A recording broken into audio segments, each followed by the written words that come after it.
Graça e paz, meu amado e minha amada. Casa salva pelo amor e pela graça do Senhor. A palavra de Deus diz assim, no livro de Atos dos Apóstolos, capítulo 16, versículo 25. E perto da meia-noite, Paulo e Silas oravam e cantavam hinos a Deus. E os outros presos os escutavam.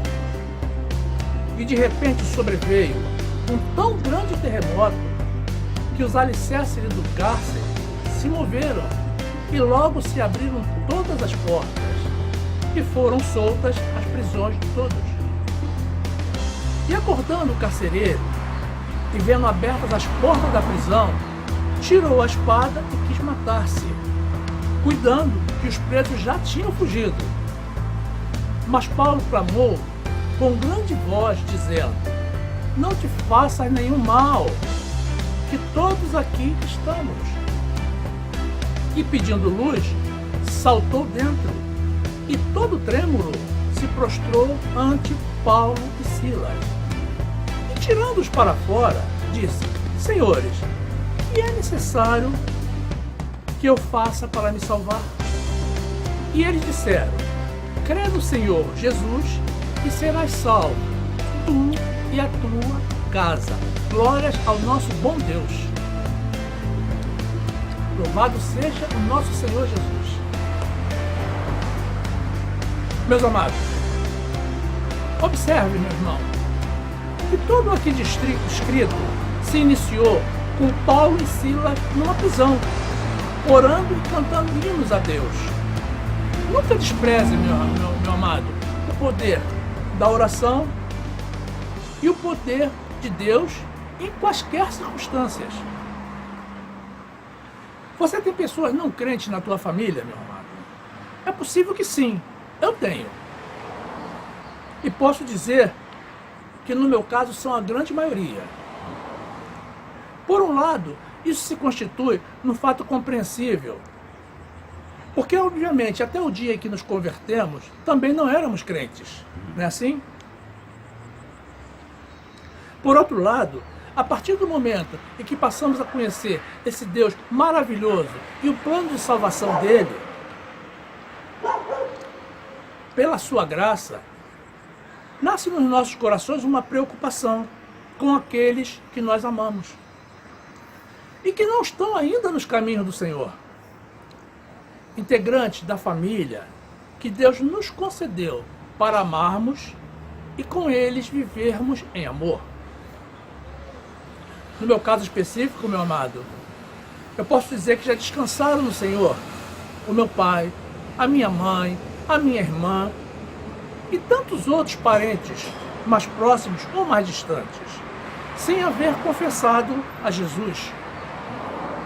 Antigamente, isso me gerava uma grande ansiedade e preocupação, até mesmo porque os que ainda estão vivos tampouco aparentam desejo de render-se ao nosso Senhor. Qualquer um de vocês, irmãos, cuja família não está totalmente convertida, sabe da dificuldade de se falar de Jesus aos nossos parentes, muito mais do que as pessoas estranhas. A atenção, a receptividade e até mesmo o respeito são diferentes. Naturalmente, a relação familiar ou a relação de pessoas mais próximas, meus amados, gera uma intimidade que muitas vezes prejudica ou até mesmo bloqueia a seriedade que o assunto merece. Ocorre que essas pessoas ainda estão no mundo e o valor que elas dedicam a Jesus, a fé, a salvação, é muito distinto daquele que nós dedicamos, já que a nossa visão é outra. Jesus, ele mesmo, já nos preveniu com relação a essa situação que ele próprio vivenciou aqui na terra. Querem ver? Livro de Mateus, capítulo 13, versículo 53, a palavra de Deus diz assim: e aconteceu que Jesus, concluindo estas parábolas, se retirou dali. E chegando à sua pátria, ensinava-os na sinagoga deles, de sorte que se maravilhavam e diziam: de onde veio a este a sabedoria e estas maravilhas? Não é este o filho do carpinteiro? E não se chama sua mãe Maria e seus irmãos Tiago e José e Simão e Judas? E não estão entre nós todas as suas irmãs? De onde lhe veio, pois, tudo isso? Escandalizavam-se nele. Jesus, porém, lhes disse: não há profeta sem honra, a não ser na sua pátria e na sua casa. E não fez ali muitas maravilhas por causa da incredulidade deles. Meus amados, nós temos plena convicção da nossa salvação. Mas, vez por outra, surge nas nossas mentes uma pergunta: para onde irão os meus familiares? Aqueles a quem eu amo? Eu não quero ser salvo sozinho. Eles precisam ser salvos também. E oramos por eles ao Senhor, não é assim? Meu irmão, Jesus te ama. Ele te conhece. Então, certamente, ele conhece aqueles a quem você ama. Seria ele um Deus injusto de permitir que você assista aos seus familiares ardendo no lago de fogo e enxofre, enquanto você desfruta da felicidade da vida eterna no paraíso? Primeiramente, esclareço que Deus não é injusto. Ele é um Deus de justiça. E em seguida, esclareço que se você tem essa angústia no teu peito, confie no Senhor e tenha bom ânimo, meu irmão. Porque o Senhor não irá permitir que isso ocorra. Pelo amor que você tem a Ele e pela tua fidelidade. Então assuma a responsabilidade que você tem perante Jesus e perante a tua família, de assegurar a tua salvação e a deles subsequentemente. Alguns da tua família poderão se curvar ao Senhor, devido ao teu exemplo, devido à luz que você irradia. Então serão salvos pela graça de Jesus, pela própria fé deles.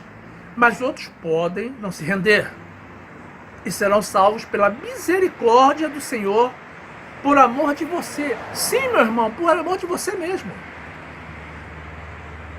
Pode ser que no último instante de vida, eles em espírito creiam no Senhor, ou não.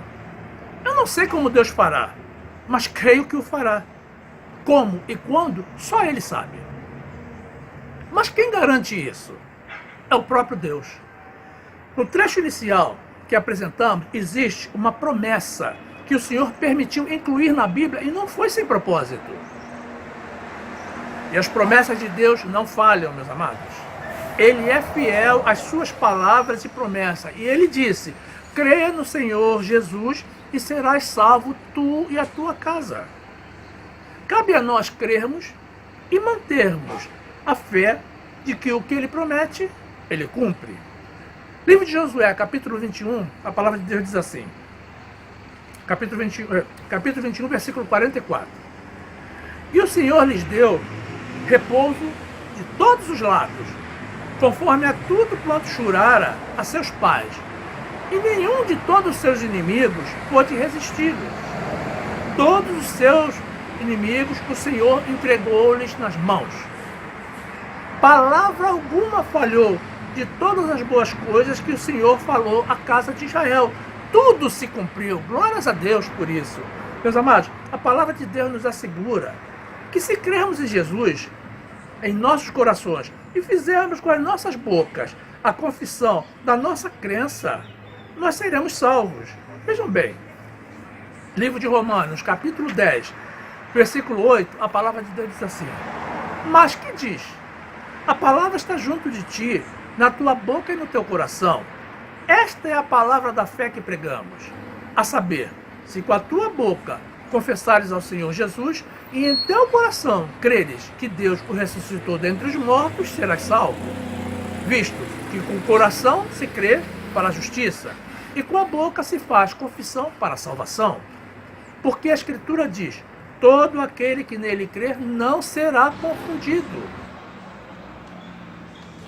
Observe, meu amado, que um dos malfeitores, crucificado juntamente com Jesus, realizou uma confissão de fé. nos últimos instantes da sua vida, reconhecendo a Jesus como Deus, e foi salvo por Jesus. Essa, meus amados, é uma das mais claras provas que Jesus cumpre com a sua palavra e que tem poder para decidir acima de qualquer lei. Poderíamos mesmo dizer que, a priori, meus amados, todos os escolhidos por ele um dia farão essa confissão. Lucas 23, capítulo 39, a palavra de Deus diz assim: e um dos malfeitores que estavam pendurados blasfemava dele, dizendo: se tu és o Cristo, salva-te a ti mesmo e a nós. Respondendo, porém, o outro repreendia-o, dizendo: tu nem ainda temes a Deus, estando na mesma condenação? E nós, na verdade, com justiça, porque recebemos o que nossos feitos mereciam. Mas este nenhum mal fez. E disse a Jesus: Senhor, lembra-te de mim quando entrares no teu reino. E disse-lhe Jesus: em verdade te digo que hoje estarás comigo no paraíso. Glórias a Deus. Meus amados, a família é uma instituição divina. A Bíblia demonstra também a importância da posição determinada do chefe da família com relação a Deus, como era Josué. Deus dá muito valor à família e demonstra em sua palavra que um dos cônjuges, note bem, meu amado, consegue santificar o outro e até mesmo os filhos deles. Veja a importância da nossa fé, da nossa santidade e da nossa fidelidade. Livro de Josué, capítulo 24, versículo 15, a palavra de Deus diz assim: porém, se vos parece mal aos vossos olhos servir ao Senhor, escolhei hoje a quem servais. Se aos deuses a quem serviram os vossos pais, que estavam além do rio, ou aos deuses dos amorreus, em cuja terra habitais. Porém, eu e a minha casa serviremos ao Senhor. Na primeira carta do apóstolo Paulo aos Coríntios, capítulo 7, versículo 12, a palavra de Deus diz assim: mas aos outros digo eu, não, Senhor, se algum irmão tem mulher descrente, e ela consente em habitar com ele, não a deixe. E se alguma mulher tem marido descrente, e ele consente em habitar com ela, não o deixe. Porque o marido descrente é santificado pela mulher, e a mulher descrente é santificada pelo marido. De outra sorte, os vossos filhos seriam imundos, mas agora são santos. Glórias a Deus. Meus amados, Noé era homem justo, perfeito e andava com Deus. A Bíblia fala isso de Noé, mas não da sua família. No entanto, na ocasião do dilúvio, Deus, considerando a justiça de Noé, lhe deu ordem para que entrasse na arca ele e a família dele. A Bíblia não menciona uma eventual justiça, ou perfeição, ou santidade da família de Noé. E, no entanto, todos foram salvos da morte.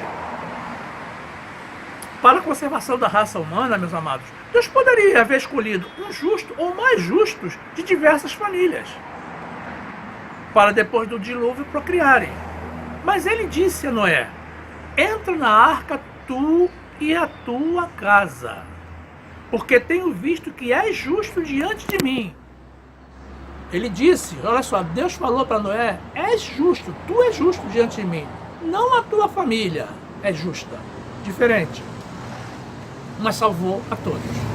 Livro de Gênesis, capítulo 6, versículo 9, a palavra de Deus diz assim: estas são as gerações de Noé. Noé era um homem justo e perfeito em suas gerações. Noé andava com Deus. E gerou Noé 3 filhos, Sem, Cão e Jafé. A terra, porém, estava corrompida diante da face de Deus, e encheu-se a terra de violência.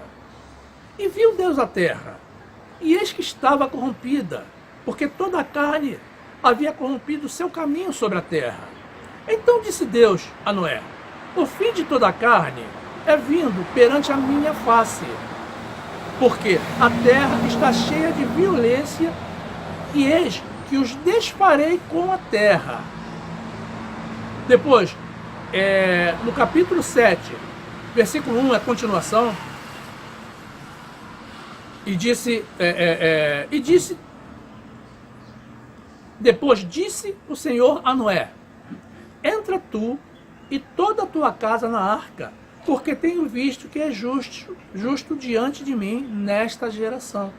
Meus amados, Deus é o Senhor e tem misericórdia de quem Ele tiver, e se compadece de quem Ele quiser se compadecer.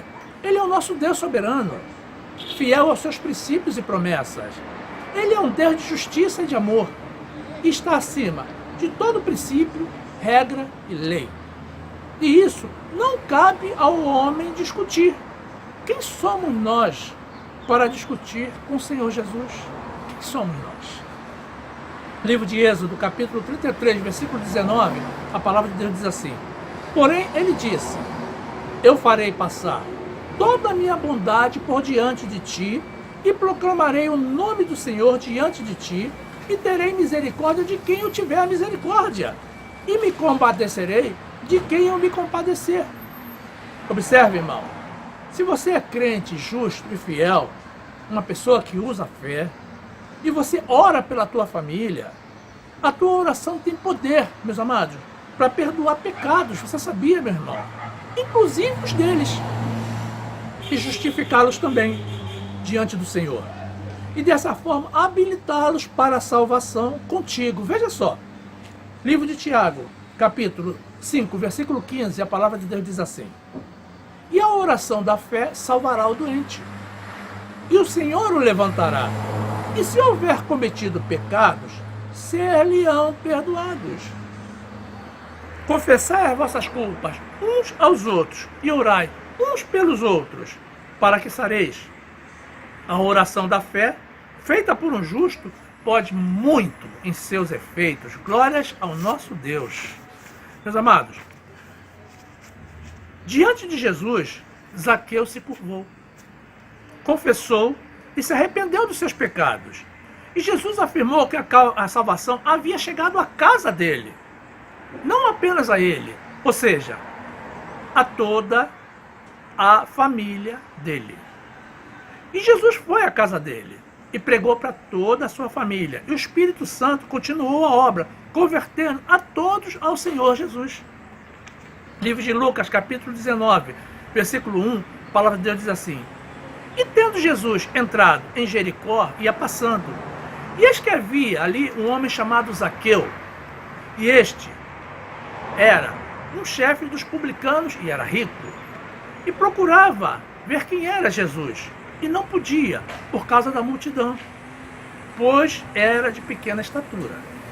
E correndo adiante, subiu a um sicômoro para o ver, porque havia de passar por ali.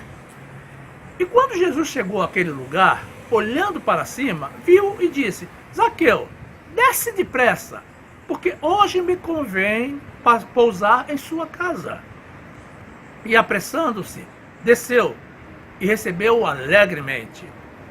E vendo todos isto, murmuravam, dizendo que entrara para ser hóspede de um homem pecador.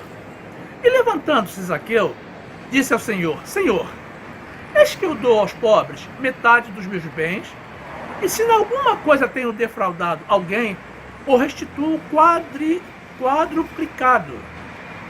E disse-lhe Jesus: hoje veio salvação a esta casa, pois também este é filho de Abraão. Porque o Filho do Homem veio buscar e salvar o que se havia perdido. Meus amados, a maior prova de que o Senhor poupa até mesmo alguns injustos por amor dos justos foi dada a Abraão. Abraão estava de pé diante de Deus, o juiz de toda a terra, e intercedia pelas vidas dos justos, quando os anjos do Senhor se dirigiam para destruir Sodoma e Gomorra. Observe atentamente, meus amados, a postura do Senhor, e você vai concluir que se você é justo, Deus poupará até mesmo os injustos da tua família por amor de você. Livro de Gênesis, capítulo 18, versículo 23, a palavra de Deus diz assim: e chegou-se Abraão, dizendo: destruirás também o justo com o ímpio? Se porventura houver 50 justos na cidade, destruirás também E não pouparás o lugar por causa dos 50 justos que estão dentro dela?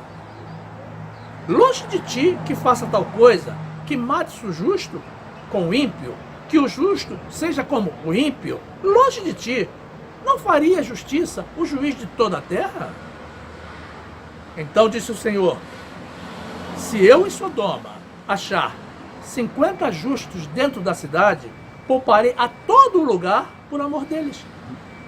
E respondendo Abraão, dizendo: eis que agora me atrevi a falar ao Senhor, ainda que sou pó e cinza.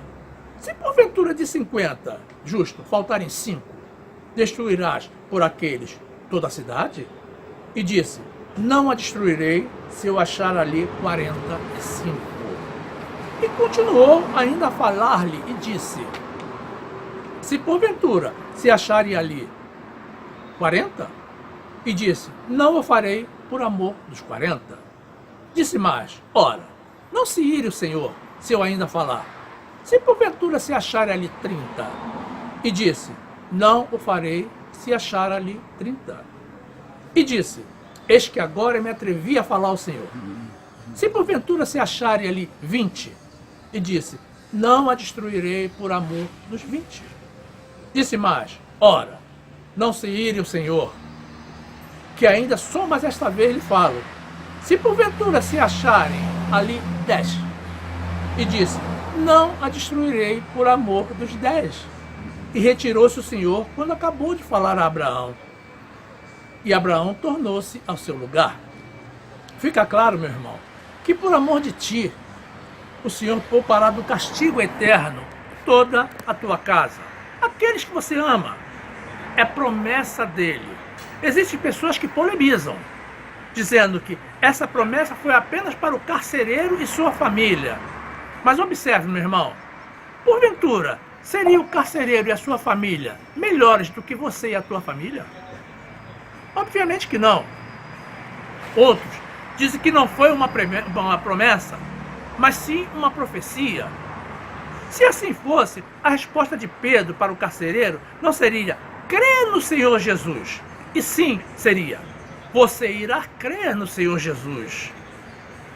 E a fé do carcereiro não seria uma condição para a salvação da sua casa. Na verdade, nem precisaria fazer menção à fé dele. Bastaria dizer: serão salvos tu e a tua casa. Não importa, meus amados. De todas as formas, creia no amor de Jesus e profetize você mesmo a salvação da tua família. Nunca é demais. Outros afirmam que a família de Zaqueu foi salva porque ouviu o evangelho pregado por Jesus. Ora, o ladrão da cruz não teve tempo de ouvir o evangelho, meus amados, e foi salvo. De todas as formas, todas as vezes, meu amado, em que você conseguiu falar de Jesus à sua família, com certeza uma sementinha ficou plantada no coração deles, mesmo que eles não tenham admitido. E pela diversidade dos exemplos aqui apresentados, fica claro que Deus salva quem Ele quer e da forma como Ele quer. Eu creio que pela minha fidelidade, meu amado, e amor a Jesus, o Senhor não irá permitir que eu tenha o dissabor de contemplar a morte eterna dos meus familiares. Seria possível alguém estar feliz no paraíso diante de um cenário como este? É claro que não. Por isso, eu recebo, meus amados, a salvação de toda a minha casa, porque eu sei em quem tenho crido, eu conheço o Deus a quem eu sirvo e sei que Ele me ama.